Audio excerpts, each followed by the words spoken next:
Welcome to Aadya TV. మనతో పాటు మన స్టూడియోలో తెలంగాణ ఎన్జిఓస్ జేఏసీ మాజీ చైర్మన్ దేవిప్రసాద్ ఉన్నారు. సార్ నమస్కారం. నమస్తే. కాళేశ్వరం ప్రాజెక్ట్ అనేది కేవలం బీఆర్ఎస్ నాయకుల ప్రయోజనాల కోసమే కట్టడం అనేది జరిగింది. ముఖ్యంగా కల్వకుంట్ల కుటుంబం 1000 కోట్లు కొల్లగొట్టింది కాళేశ్వరం ప్రాజెక్టు పేరుతోటి.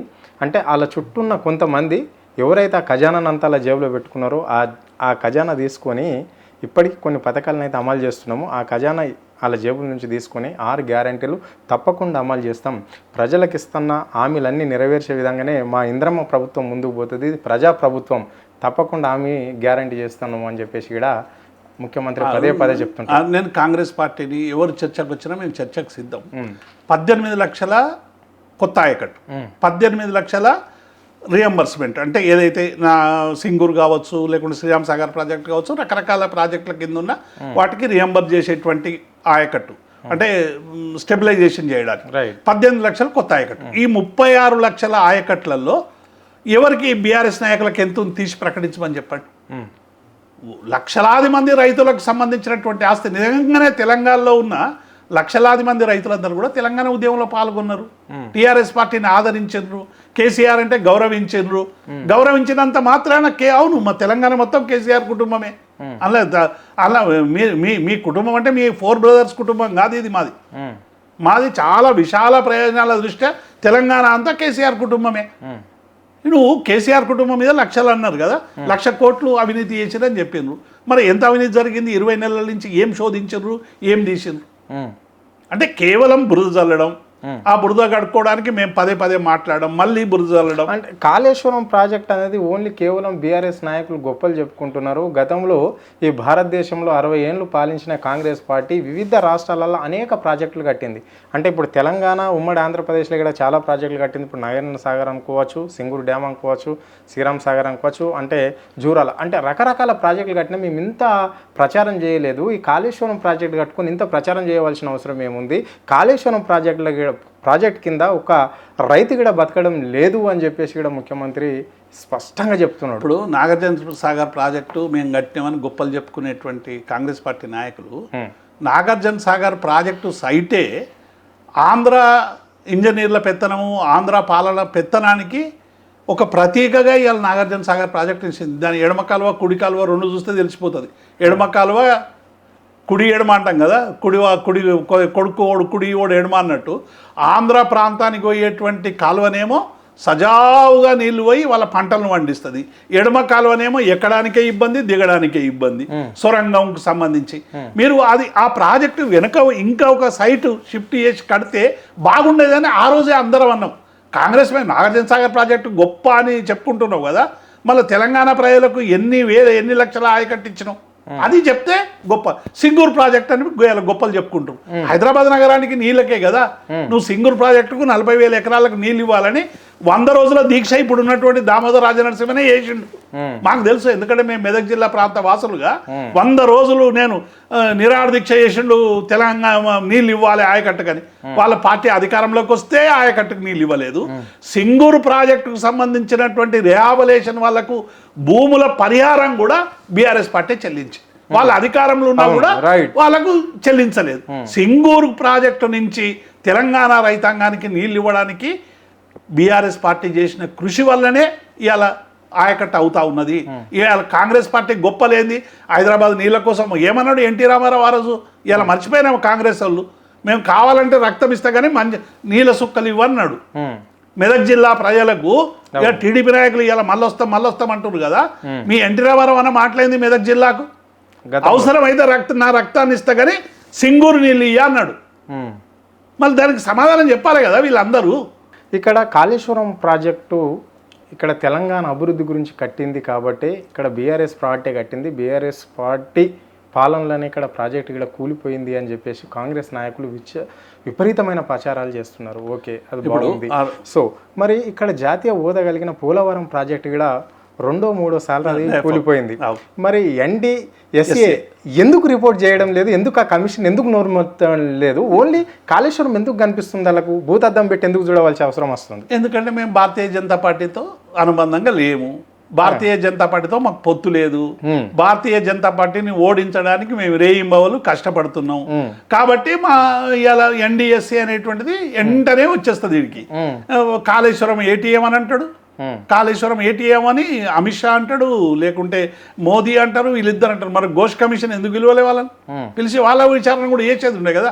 రేవంత్ రెడ్డిని పిలిచేది ఉండే, మోడీని పిలిచేది ఉండే, ఘోష్ని పిలిచేది ఉండే, మా కేసీఆర్ ఆదేశాలను పిలిచారు, మా వాళ్ళు పోయి సమాధానాలు చెప్పిర్రు ఈ వ్యవస్థల మీద విశ్వాసం ఉండి. మళ్ళీ వీళ్ళకెందుకు ఇవ్వలేదు? ఘోష్ కమిషన్ చెప్పాలి. ఆయన అన్నాడు కదా ఏటీఎం అని, మరి ఎందుకన్నావు ఏటీఎం? నీ దగ్గర ఏమైనా సమాచారం ఉందా? ప్రధానమంత్రి గారు ఆయన రాకున్నా సరే ఓ లేఖరన్న రాసి సమాచారం తెప్పించుకునేది ఉండే కదా. బీజేపీ పార్టీ తెలంగాణలో ఎట్లయిపోయిందంటే ఒక ఎక్స్ట్రా ప్లేయర్ అయిపోయింది. కార్యక్షేత్రంలో లేదు, ప్రజల సమస్యల కోసం పొట్లాడదు, కేంద్రంలో అధికారం ఉన్నది, అధికారాన్ని ఉపయోగించి తెలంగాణ ప్రజలకు ఏమైనా చేస్తుందా అంటే అది లేదు. అందుకే ఇలా తెలంగాణలో ఎక్స్ట్రా ప్లేయర్ అయిపోయింది. అంటే ఎవరైనా అటు ఇటు కానోడు పోయి భారతీయ జనతా పార్టీకి పోవాలి. అంటే ఇక్కడ వాళ్ళు క్లియర్గా చెప్పారు కదా గతంలో. అంటే ఇక్కడ గత ముఖ్యమంత్రి కేసీఆర్ అక్కడ కుర్చేసుకొని కట్టిస్తున్న కాళేశ్వరం ప్రాజెక్ట్ అన్నాడు, ఆయన ఎక్కడ కూడా క్యాబినెట్లో ఆమోదం పొందలేదు, సో ఆయనే చేసిండు కాబట్టి ఈ బాధ్యత అంతా ఆయన కుటుంబం, ఆయన్నే దీనికి బాధ్యుడు అని చెప్పేసి కూడా అన్నారు. ఇప్పుడు అరుణ్, ఏదైనా ఒక ప్రాజెక్టు ఒక ముఖ్యమంత్రిగా ఆయనకు ఏముంటుంది? కేసీఆర్ తపనేంది? నీళ్లు నిధులు నియామకాల కోసం అంటే నిపుణులు ఉంటారు కదా, ఒక మహోద్యమం జరిగింది.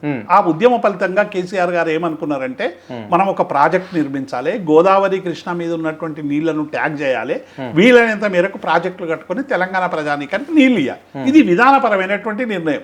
ముఖ్యమంత్రి గారు విధానపరమైన నిర్ణయం తీసుకున్నాక సర్వే చేసే వాళ్ళు వ్యాప్కో సర్వే చేస్తారు, రకరకాల సర్వేలు చేస్తారు, దానికి ఇంజనీర్లు ఉంటారు, కన్స్ట్రక్షన్ ఇంజనీర్లు ఉంటారు, దాని మీద క్వాలిటీ కంట్రోల్ ఉంటుంది, దాని మీద విజిలెన్స్ ఉంటుంది, ఇవన్నీ కేంద్ర జలవనరుల సంఘం ఉంటుంది, పర్యావరణానికి సంబంధించి ఇన్ని మనం పర్మిషన్లు అన్ని తీసుకొని ఇన్ని చేసాం. ఎక్కడైనా సాంకేతిక లోపానికి సంబంధించినటువంటి అంశం వస్తే డెఫినెట్గా దాన్ని పరిశీలించేటువంటి వాళ్ళు ఉంటారు.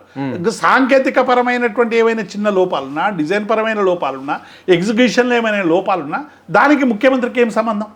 ఇవాళ ఏం చేస్తారంటే, ఇలా మీరు మొర్బీ డ్యామ్ కూలిపోయింది గుజరాత్లో, అన్ని వేల మంది చచ్చిపోయినారు. మళ్ళీ గుజరాత్ ముఖ్యమంత్రిగా పనిచేసిన మోదీ కానీ, ఆ తర్వాత పనిచేసిన ముఖ్యమంత్రులు కానీ, ఇలా నాయకత్వం వహిస్తున్నటువంటి బీజేపీ కానీ, ప్రధానమంత్రి కానీ ఆ డ్యాములో చనిపోయినటువంటి వాళ్ళకందరికీ మీరు బాధ్యులు అవుతారా?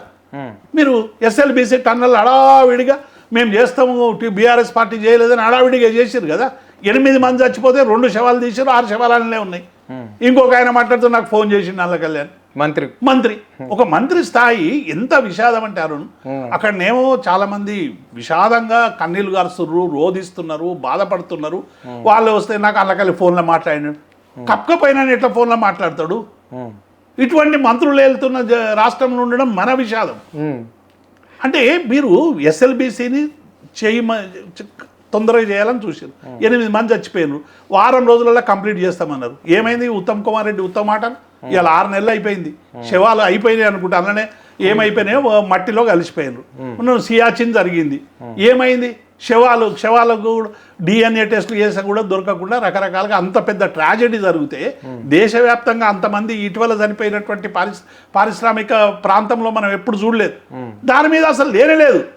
అదే టీఆర్ఎస్ కాలంలో ఎవరైనా ఒక్కరు చనిపోతే దానికి కేసీఆర్ బాధ్యుడు, కొండగట్టుకు ఆయనే బాధ్యుడు, ఇంకొక దానికి ఆయనే బాధ్యుడు, అన్నిటికీ ఆయనే బాధ్యుడు. ఇలా మీడియా ఎట్లయిపోయిందంటే టోటల్గా రేవంత్ రెడ్డి కంట్రోల్లోకి వెళ్ళిపోయింది. మీరు మీడియా గురించి మాట్లాడుతారు కాబట్టి మాట్లాడవలసి వస్తుంది.